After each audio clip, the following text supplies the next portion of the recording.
rectangular coordinates is what you're used to, where you've got like an x coordinate and a y coordinate.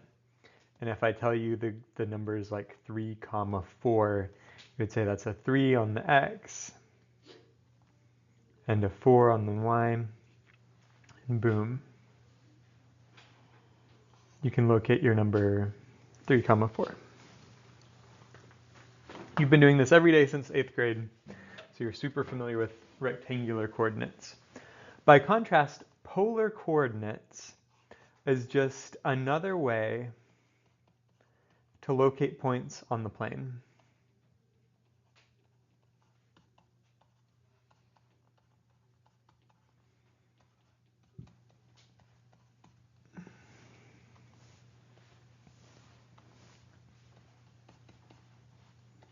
It's another way to assign coordinates.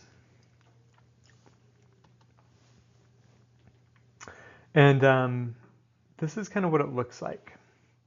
There are 2 coordinates again with polar coordinates, but instead of x and y, the coordinates are r, theta.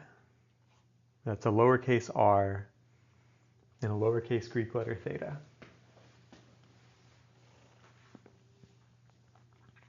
So r is the distance from the origin.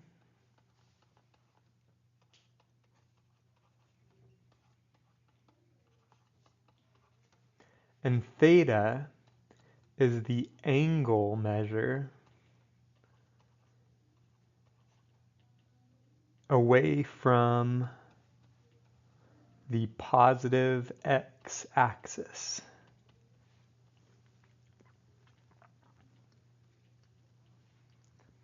In other words, theta is measured counterclockwise like this.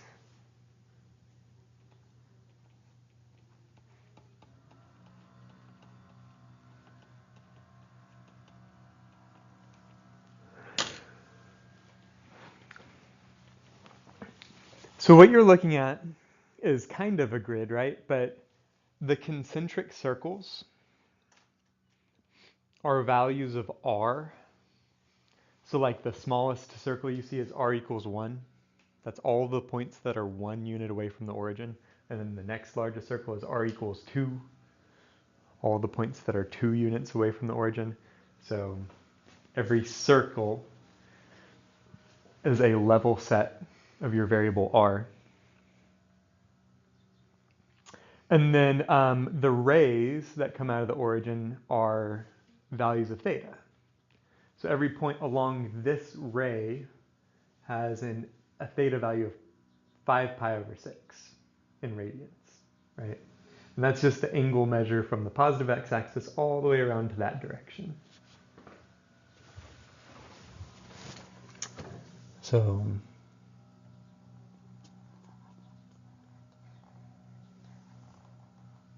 this angle would be 5 pi over 6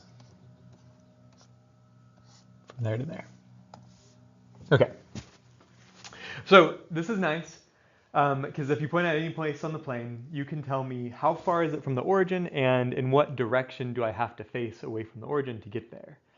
And likewise, if you give me an r and a theta, I can also find a place on the plane. It's still like a one, I don't want to say one-to-one, but it's still a way that you can get from coordinates to a point on the plane and a point on the plane to coordinates.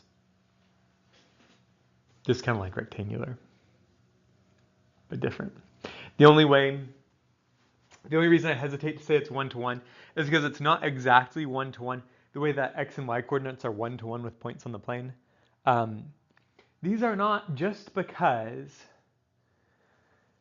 if I add 2 pi to the angle theta, what does it do? 2 pi radians makes a full rotation, and so you're back to where you started from.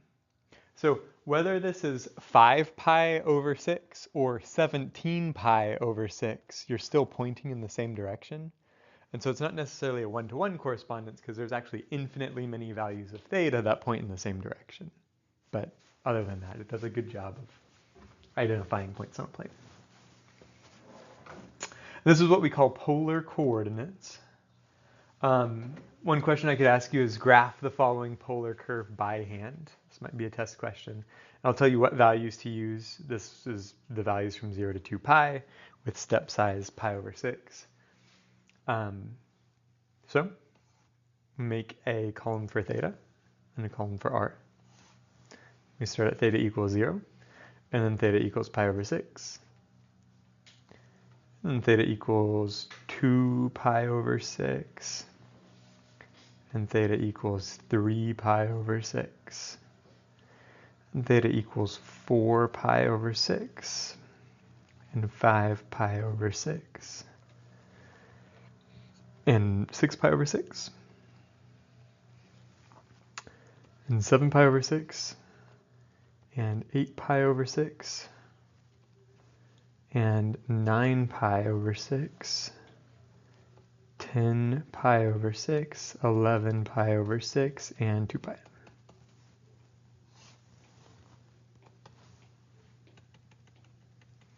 And then we can calculate the corresponding values of r.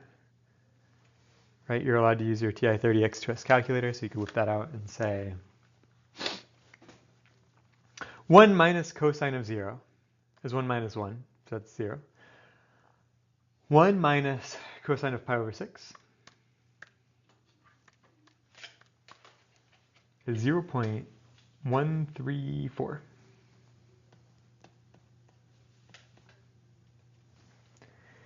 And 1 minus cosine of pi over 3 is a half.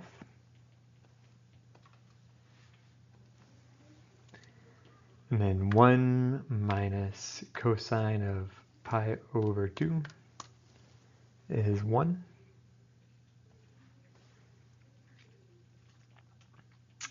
And 1 minus cosine of 2 pi over 3 is 1.5. 1 minus cosine of 5 pi over 6 is 1.866. 1 minus cosine of pi is 2.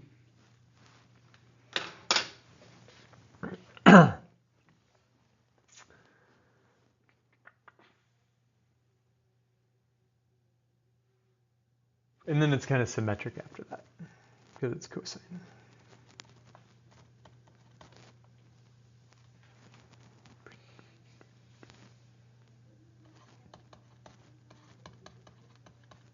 Okay, so let's plot some points. When theta is equal to 0, I'm pointing exactly in the direction of the positive x-axis, and the distance from the origin is 0, so I put a point at the origin. Then, when theta is pi over 6, that direction is marked for me on this paper, and r is 0.134. It's very close to the origin.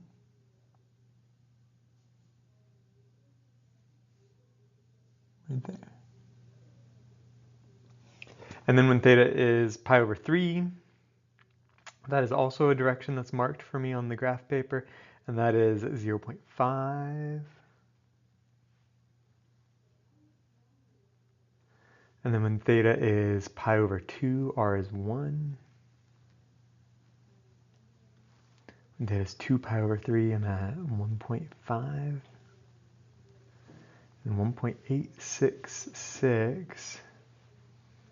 And then 2, and 1.866. 1.5. 1. And then a half. And then 0.134. Okay, so now I'm going to try my best to connect the dots.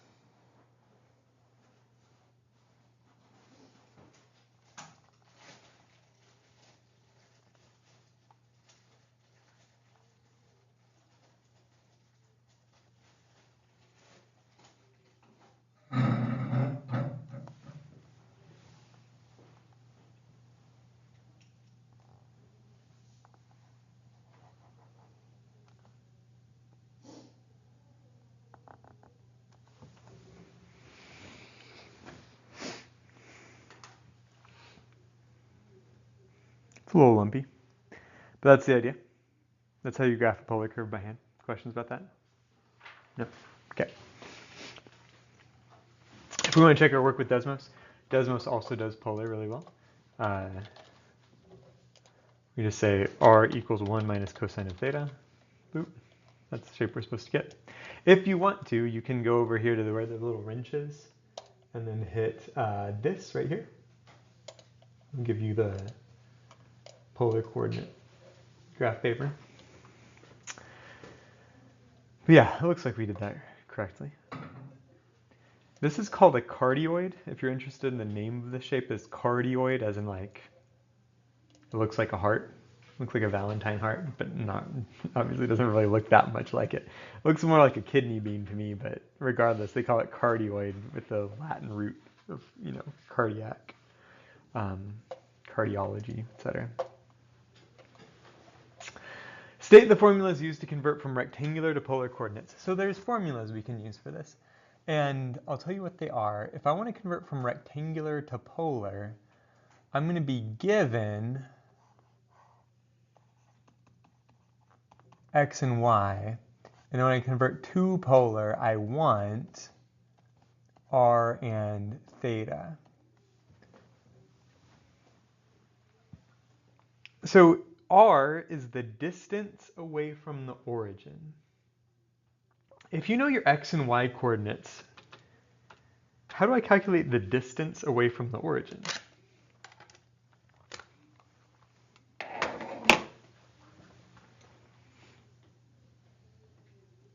The slope? It doesn't have to do with the slope. Here, I'll zoom in here and it might help you think about it. Yeah, if I know my x and y coordinates, how could I figure out what is the distance from the origin to my point? Like that one. Yeah. The Pythagorean theorem? Yeah, the Pythagorean theorem.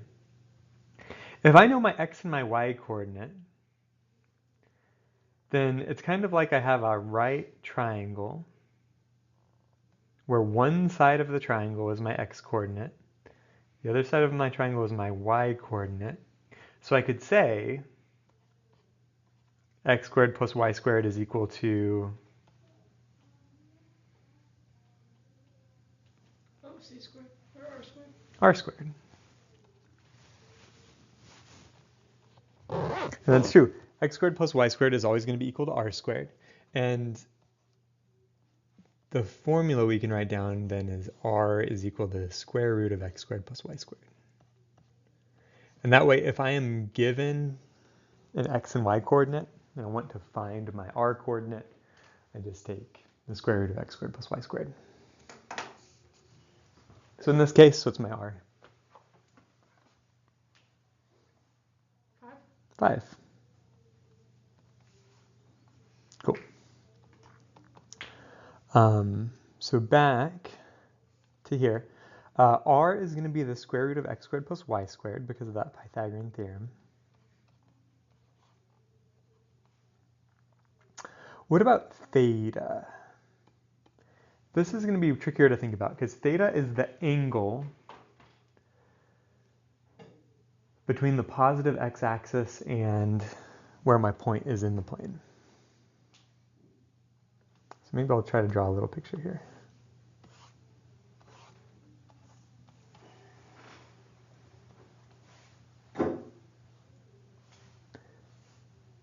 So here's my point in the plane, and this is my x-coordinate, and this is my y-coordinate. And what I really want here is this angle theta. How could I find theta if I'm given x and y? What is sine the ratio of? Y over R. Yes, it would be opposite over hypotenuse. So we'd actually want cosine? What's cosine? Adjacent over hypotenuse? Oh, no, tangent. Yeah, opposite over adjacent. I like the idea of using tangent. So we could write tangent of theta is equal to opposite over adjacent or y over x. And if we use arctangent as the inverse of the tangent function, we could say theta is equal to arctangent of y over x. And your calculator does have an arctangent button.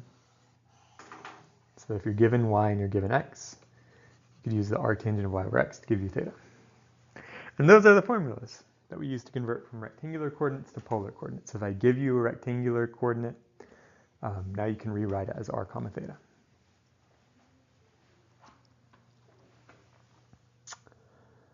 All right, state the formulas used to convert from polar. So if we are converting from polar, we're going to be given r and theta, and we're going to convert to rectangular coordinates where we want x and y. So again, let me draw the picture.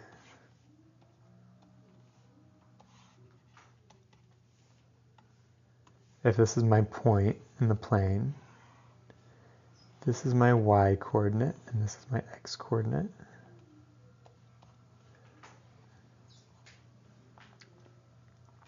I actually don't know what x is and I don't know what y is, but I do know r and theta. How could I figure out x?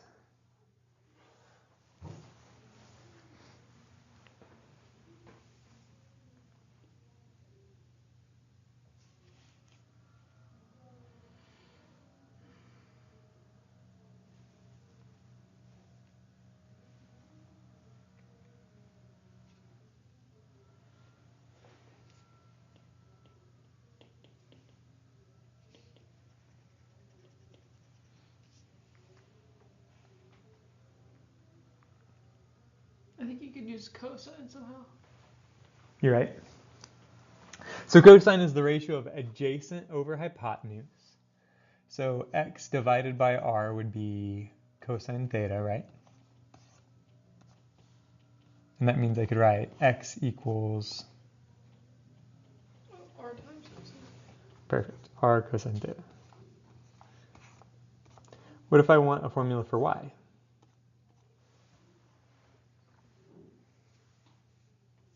Same thing but sine. Mm-hmm.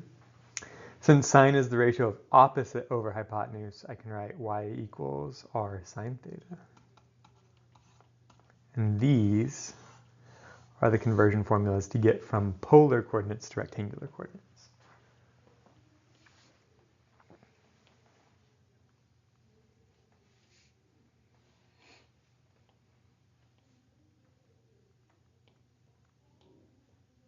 All right, we're good with that? Okay. Now, this is the tricky part, and I mean, I remember being a student and having a really hard time understanding this. Explain the difficulty with using theta equals arctangent of y over x in your calculator. So what we said is if I have x and y and I want to convert to polar coordinates, I would use the formula theta is equal to arctangent of y over x. And like I said, your calculator does have a button that will calculate the arctangent for you. You type in second key and then tangent, and it'll give you tangent with the little -1 to tell you it's arctangent. And then you type in whatever you want. Boom. So we can use the arctangent function on our calculator. Explain the difficulty. Well, let me draw you an xy plane again. Here's the x-axis, here's the y-axis. We label these quadrants, quadrant 1, 2, 3, and 4, like that.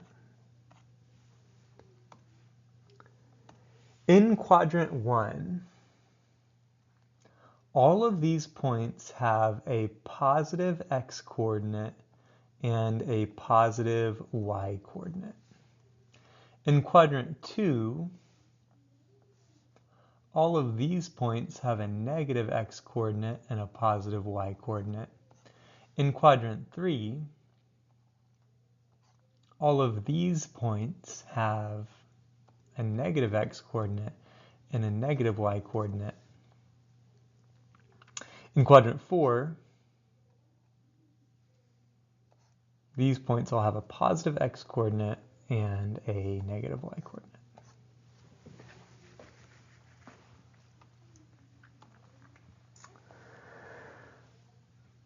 So my problem is, if I have a positive number divided by a positive number, that results in a positive number. And if I have a negative number divided by a negative number, that results in a positive number. If I have a positive number divided by a negative number, I get a negative. And if I have a negative number divided by a positive number, I get a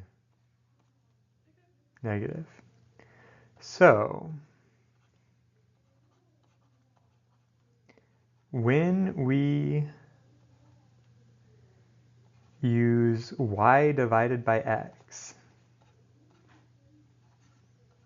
your calculator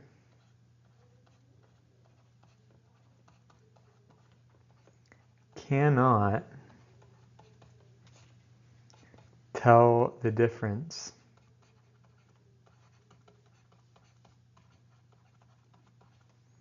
between quadrant 1 and quadrant 3.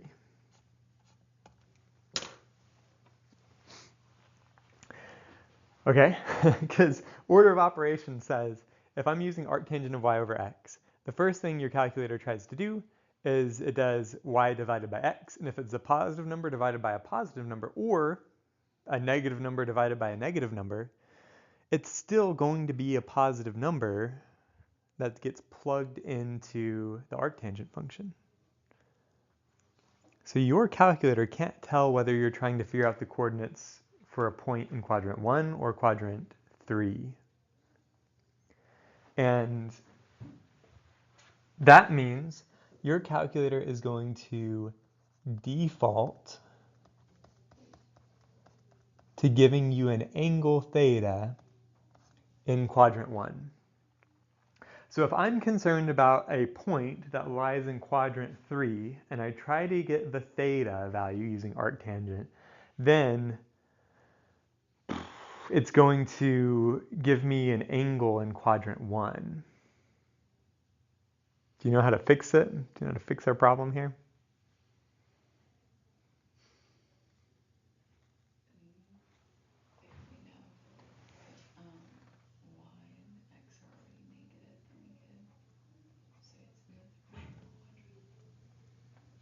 Yeah. So, oops, 2. To fix this, if you know your point is in quadrant 3 because the x coordinate and the y coordinate are negative, we can add pi to get into quadrant 3.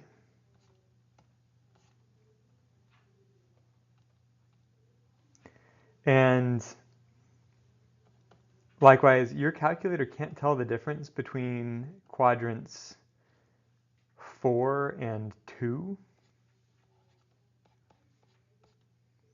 It is going to default to giving you an angle in quadrant 4.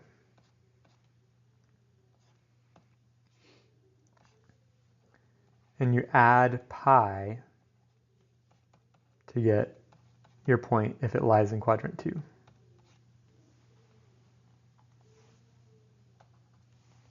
You add it after you get the radians? Wait, no, we went. Yeah. Yeah. So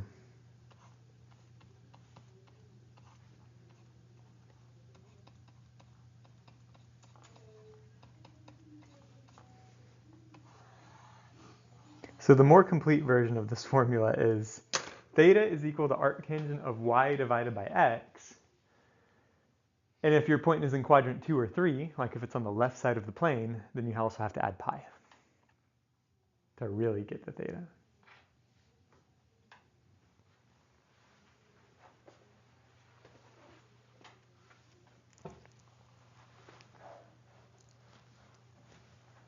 your calculator will default to giving you an angle theta between negative pi over 2 and positive pi over 2. So it'll always give you points in the right half of the plane. If you know your point is really in the left half of the plane, meaning you know your point that has a negative x value, then you have to add pi to get it in the left side of the plane. Pi gives you a half rotation, 180-degree rotation. That's what puts you in the correct quadrant. That sound good so far? Another thing that I like to show students, I don't know if this clarifies it or makes it more muddy, but you know, one thing we always tell college algebra students is a function is not a function if it fails the vertical line test. Like, this is not a function because for any given value of x, there's two different values of y. It fails the vertical line test. A vertical line would pass through it twice. So this is not a function. Tangent is a function that looks like this, which is great. This passes the vertical line test. That's definitely a function. You give me a value of x and I give you a value of y. What would the inverse function look like? The inverse function is what we get if we swap the x and the y's. So if I want the inverse function of tangent, swapping the x's and the y's looks like this, right? So the problem is this is not a function, because if you give me one value of x, there's infinitely many corresponding values of y there. And so what do? How do you make it a function? Well, if I now type in y equals arctangent of x, you should notice that it only gives me one of those branches of the function. It's only going to give me that one. That way it's a function and it can actually return an argument. But the problem is, though, that since tangent has one of these vertical asymptotes every pi, right? Like it starts at like negative pi over 2, and then there's another one at pi over 2, and there's another one at 3 pi over 2, and so on. That middle branch of the tangent function only goes from negative pi over 2 up to pi over 2.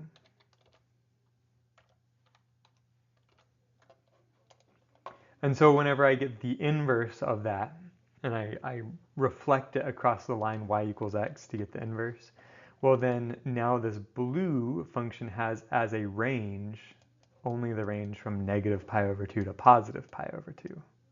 And this blue function is what your calculator does when you do the arctangent. So it's only ever going to give you an output value between negative pi over 2 and positive pi over 2, and that corresponds to the first and fourth quadrant. Okay. So convert the following coordinates from rectangular to polar. And I've got this. All you got to do is I've got x comma y. I want r and theta. So I remember that r is the square root of x squared plus y squared, and theta is equal to the arctangent of y divided by x, maybe plus pi. What quadrant is this in? 1, 2, 3, or 4? 1. Quadrant 1, so I don't need to add plus pi. And I just have to punch this stuff into my calculator, just like that.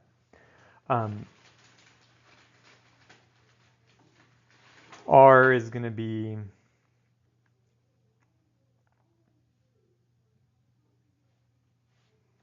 5 square root 2, I guess.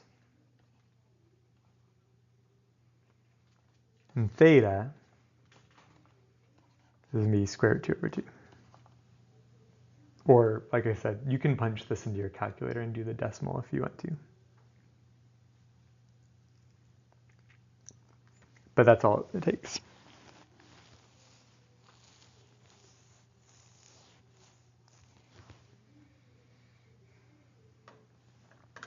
Okay.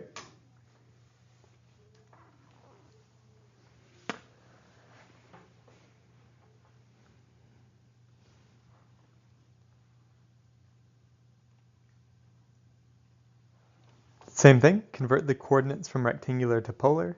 And so I'm going to see this question. I'm immediately going to write down r equals square root of x squared plus y squared. Theta is equal to arctangent of y over x. Maybe plus pi, I don't know. What quadrant are we in? 2. Yeah. And because we're in quadrant 2, we have to add plus pi.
Is that it? Did you get that?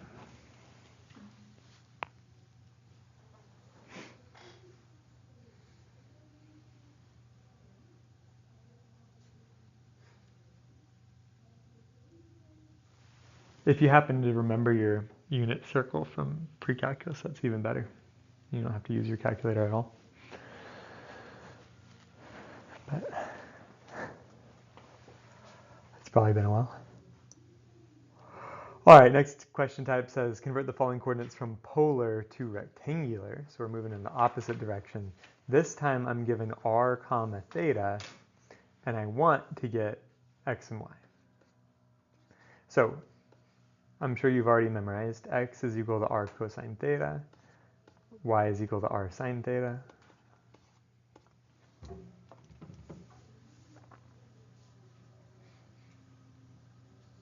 And that's it. All you got to do is plug in 4 times cosine of pi over 4.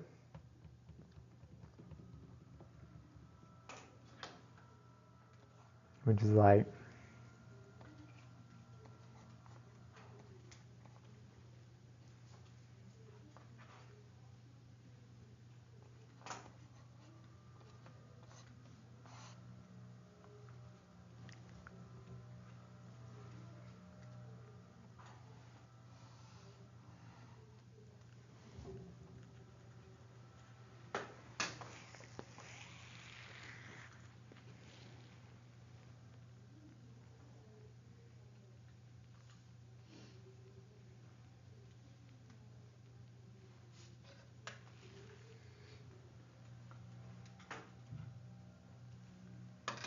that, right?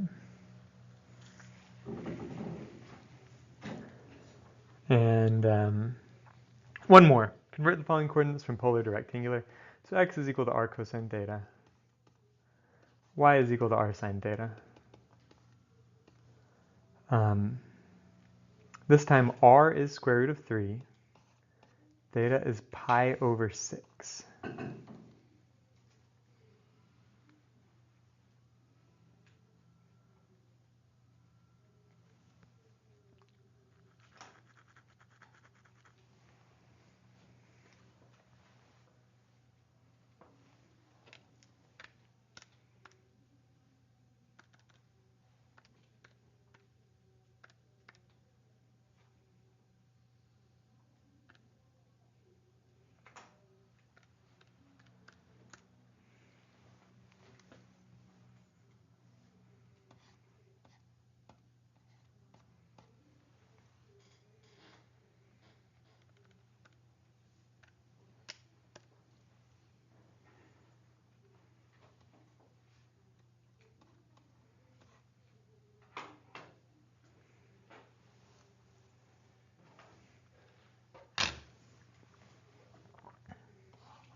Okay, questions about converting? Anything? Super easy. What do we have next? Convert the following equation to polar variables and solve explicitly for r. So what this means, when I say convert to polar variables, what I mean is get rid of all x's and y's and replace them with r's and thetas.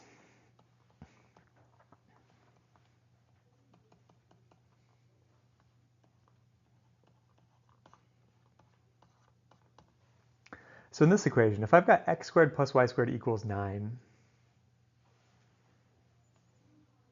can you think of anything that would be super easy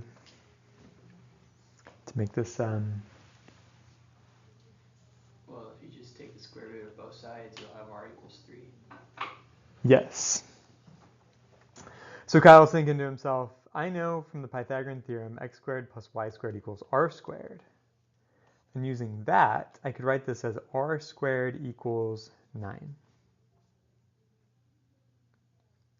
Now we take the square root of both sides, and we could say the absolute value of r equals 3.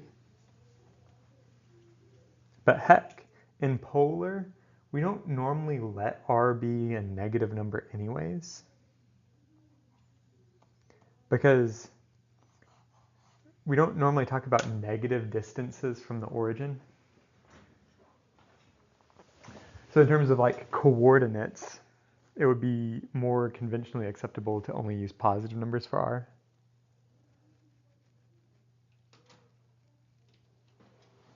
There's a notable exception to this. I think it's worth talking about. So the exception to what I just said about using only positive values of r is if I want to make a polar curve like this. Let me say r is equal to cosine of 3 theta.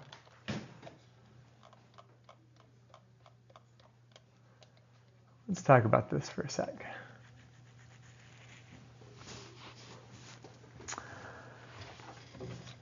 I'm going to make a point that's going to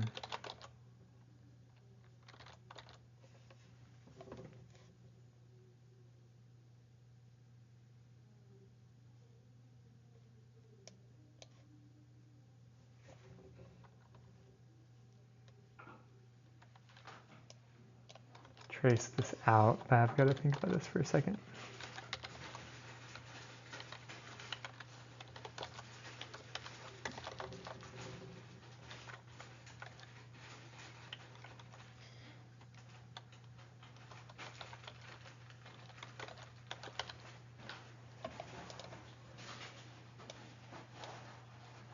I'm going to go from 0 to pi. I want it to be bigger and more noticeable. There it is. Okay. So how does this polar curve work?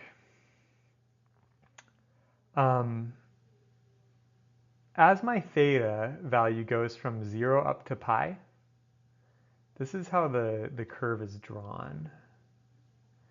And notice theta is the angle from the positive x-axis, and so as I'm drawing, the angle from the positive x-axis is increasing, increasing, increasing, until we get to this point. And then right here, this might sound kind of silly, but actually the theta is still an angle pointing into the first quadrant, but I actually have a negative r value because cosine of 3 theta is negative when theta is 0.64.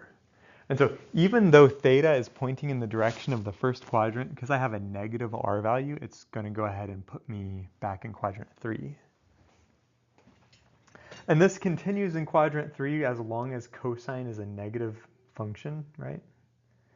And then right here when I get to pi over 2, right, that's pi over 2. Now cosine of 3 theta is going to be positive again.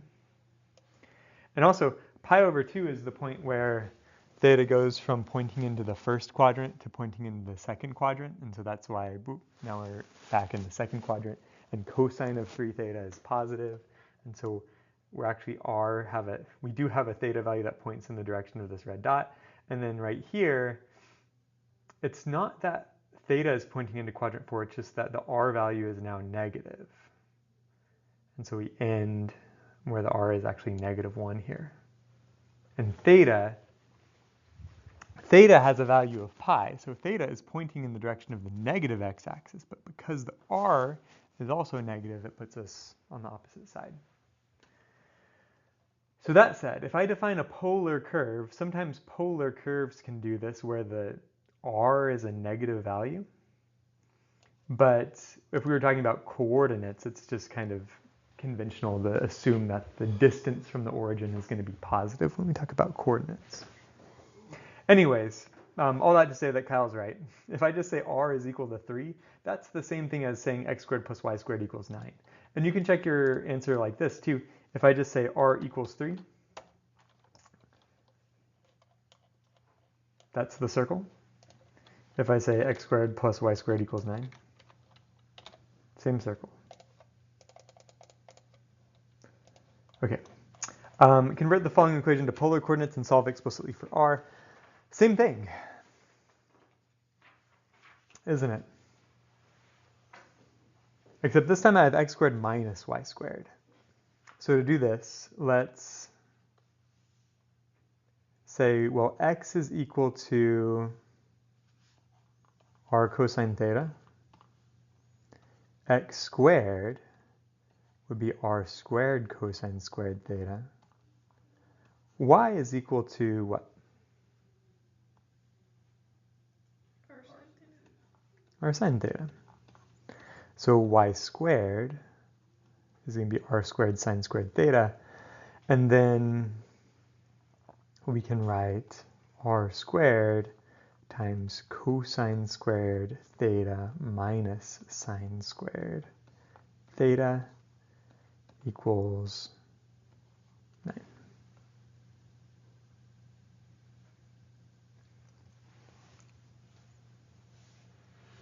The next thing it says is solve explicitly for r. Now that we've eliminated all of the x's and the y's from this equation, we could say that r is going to be equal to 3 divided by the square root of cosine squared minus sine squared.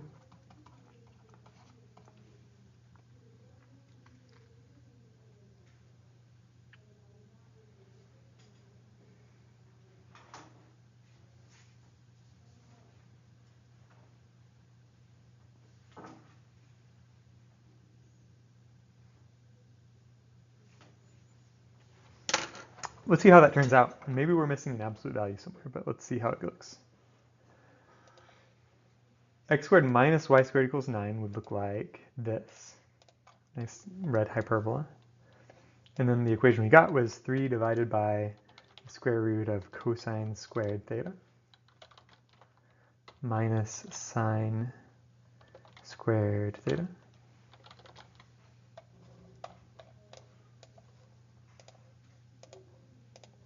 And it matches.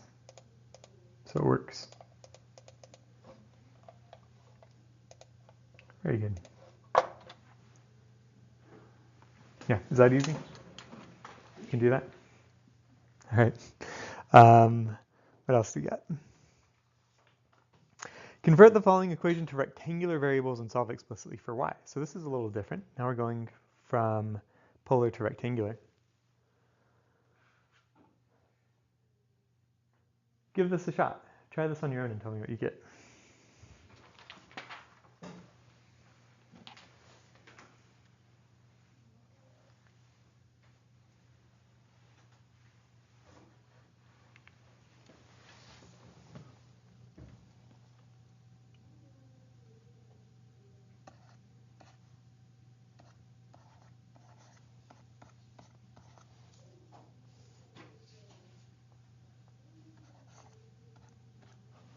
USB disconnected.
think your exercise numbers are off by like 1. Yours might say like exercise 9. And mine says exercise 8. Sorry about that, because I think I printed it a little bit early. All right, is this what you got?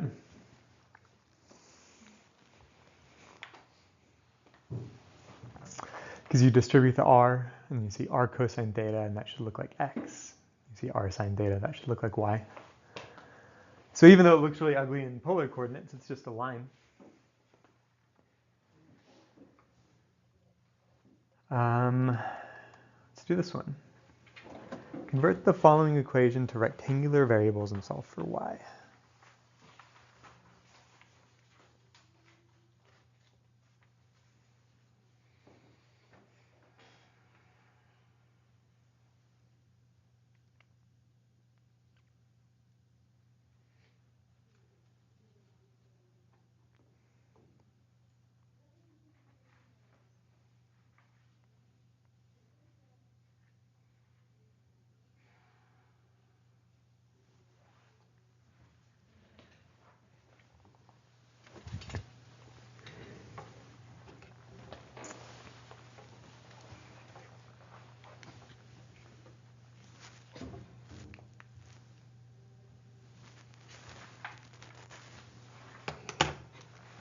Cosine of theta equals 1/2.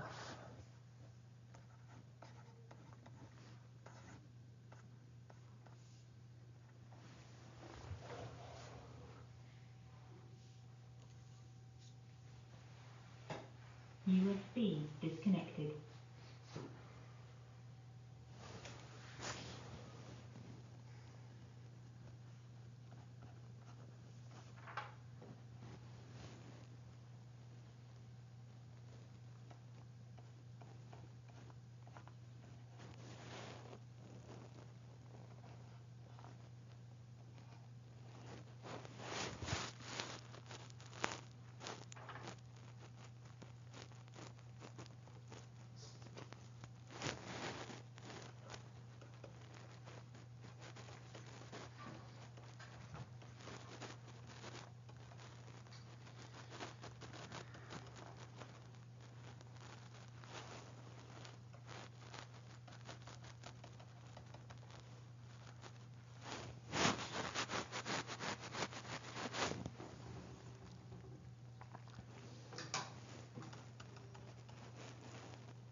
Okay, this was a trick question. This one was a little bit tricky, so let's talk about it. Okay, the equation just says cosine of theta equals 1/2, and this says nothing about what r should be, right? If that happens, the variable r is allowed to be anything at once. Right? R is equal to all real numbers, for all we're concerned. When is this equation satisfied? When is cosine of theta equal to 1/2? Well, I'm thinking about my unit circle, right? And cosine of theta is like the x coordinate of points on the unit circle. And that's equal to 1/2 when theta is equal to pi over 3 or negative pi over 3. Those are the only two solutions between negative pi and positive pi. So if r is allowed to be anything, that means r could be 0. So I know that this solution has to go through the origin, because r is the distance from the origin and r is allowed to be 0. So there has to be a continuous solution that goes through the origin.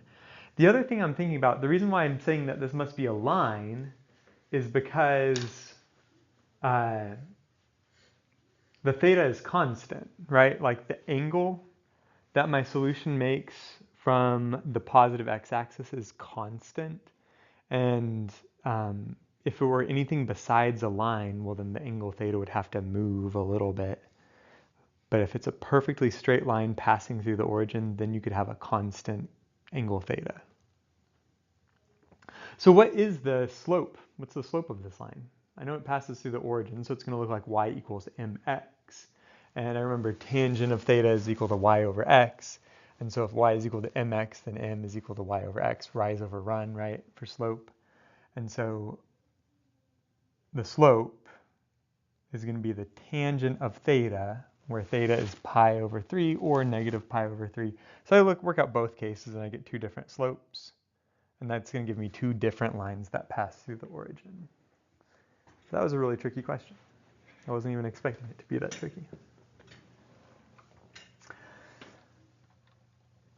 Just in case, talking about it doesn't clear enough, I love using Desmos. I don't know if it, hopefully this helps you guys too. But if I say theta is equal to 1/2, oh, I really thought Desmos would be able to do that, but it can't. You can't graph theta as a function of anything yet. Well,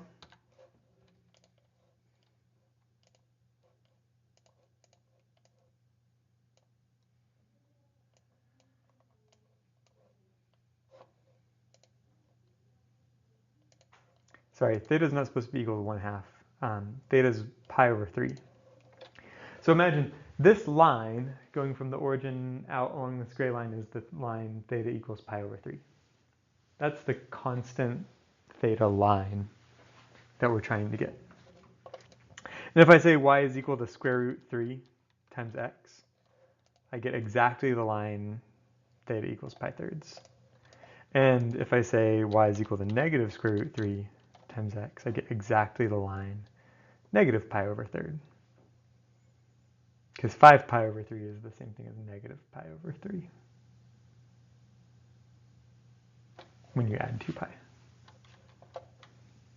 2 pi being a full rotation. Okay, questions? Does that make sense? I hope.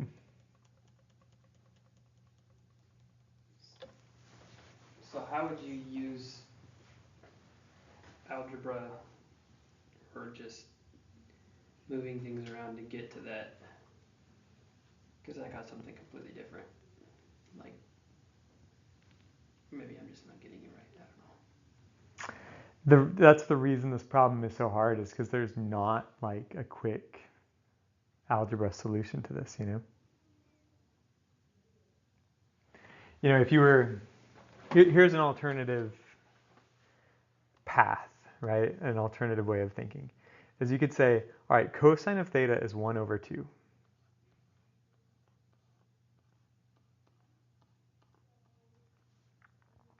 I know that x is equal to r cosine theta, right? Mm-hmm. Which means that x divided by r is cosine of theta. So I could write x divided by r is 1 over 2.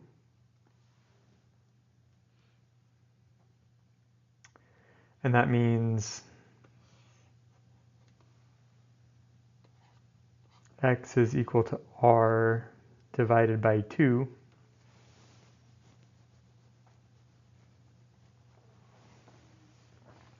What is r? R is the square root of x squared plus y squared.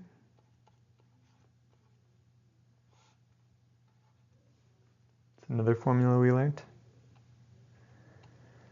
And maybe I could square both sides now. Call this x squared equals x squared over 2 plus y squared over 2. subtract x squared over 2 from both sides, and you get like x squared over 2 equals y squared over 2. This isn't going to give me the right answer. Did I make a mistake somewhere?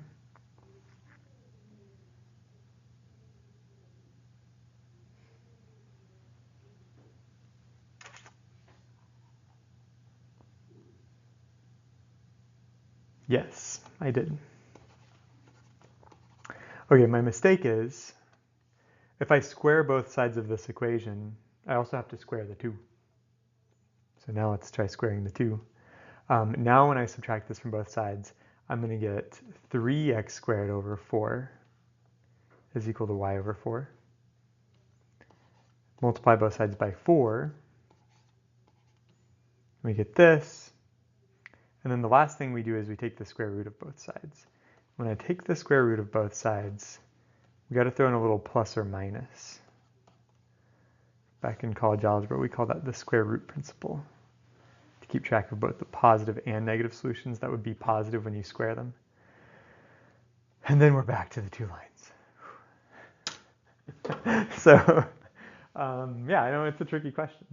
It is definitely tricky, but that actually is, I guess there is an algebraic way of thinking about it. You know, if you just wanted to use the formulas and plug them in and rearrange stuff, then I guess technically it is possible to start from here and then plug in some of those formulas we learned. Okay. Does that help? Mm-hmm. Good.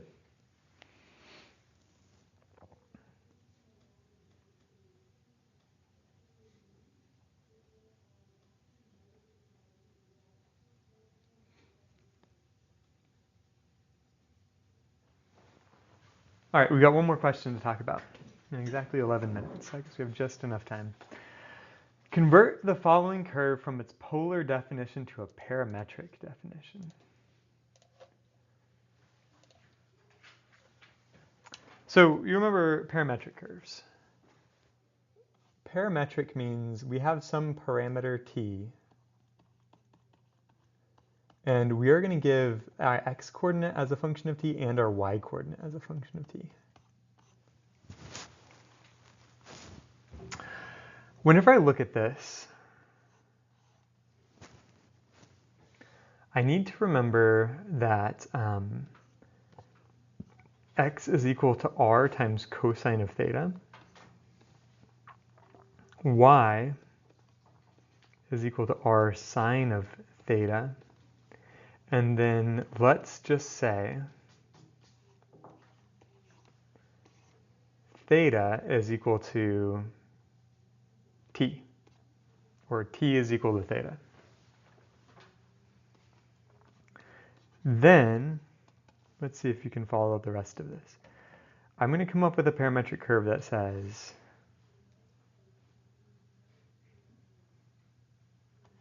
cosine of t times 1 minus cosine of t,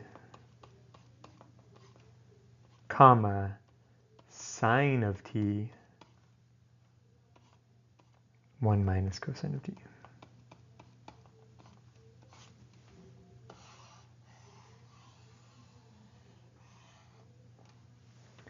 So the reason this works is because this cosine of t is this cosine theta,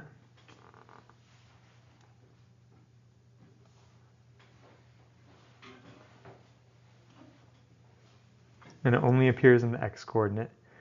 Then this sine of theta becomes this sine of t, and where we have these r's, that's where we put in this, because that's the definition of what it means to be r on this polar curve.